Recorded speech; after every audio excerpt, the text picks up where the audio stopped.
Bonsoir, merci d'être avec nous sur Journal de guerre. Au 150e jour de la guerre entre le Hamas et Israël, voici ce qu'il fallait retenir de la journée à 19h30.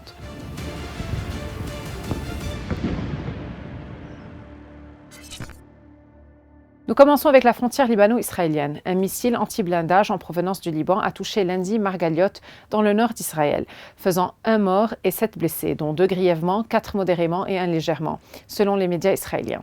De leur côté, les ambulanciers israéliens ont annoncé s'occuper de 3 blessés. Cela survient alors que l'émissaire spécial du président américain Amos Hochstein est arrivé aujourd'hui à Beyrouth pour une visite éclair censée réactiver une éventuelle solution diplomatique à la guerre. En matinée, des avions de guerre israéliens ont pris pour cible, en 2 temps, plusieurs maisons à Aït Ashab et ont effectué un raid sur Khalit Warda. L'artillerie israélienne a aussi pris pour cible les quartiers résidentiels de Markaba. Par ailleurs, les forces israéliennes ont tiré en l'air et à bout portant sur des agriculteurs qui pulvérisaient des pesticides sur leurs cultures dans les environs de Ouazzane et dans le district de Majayoun. Des bombardements au phosphore ont également visé les localités de Houla et de Markaba.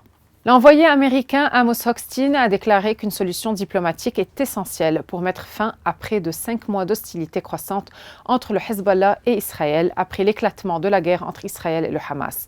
Une solution diplomatique est le seul moyen de mettre fin aux hostilités actuelles et de parvenir à un accord de sécurité équitable et durable entre le Liban et Israël, ajoutant qu'un cessez-le-feu temporaire n'est pas suffisant.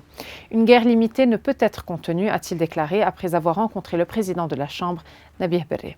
Le bilan humain depuis le début de la guerre à 19h30 heure de Beyrouth. Du côté israélien, 1200 morts sont officiellement recensés par l'État hébreu depuis le début du mois de novembre 2023.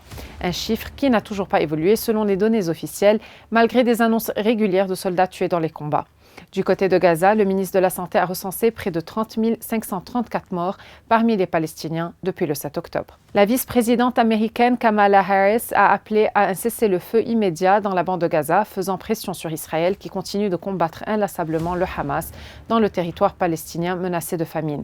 Étant donné l'ampleur des souffrances à Gaza, il doit y avoir un cessez-le-feu immédiat pour au moins les 6 prochaines semaines, ce qui est actuellement sur la table des négociations, a déclaré Mme Harris, première haute responsable américaine à appeler ouvertement à un tel cessez-le-feu dans le territoire palestinien assiégé. Merci de nous avoir suivis sur Ici Beyrouth. On se retrouve demain pour un autre résumé de la situation.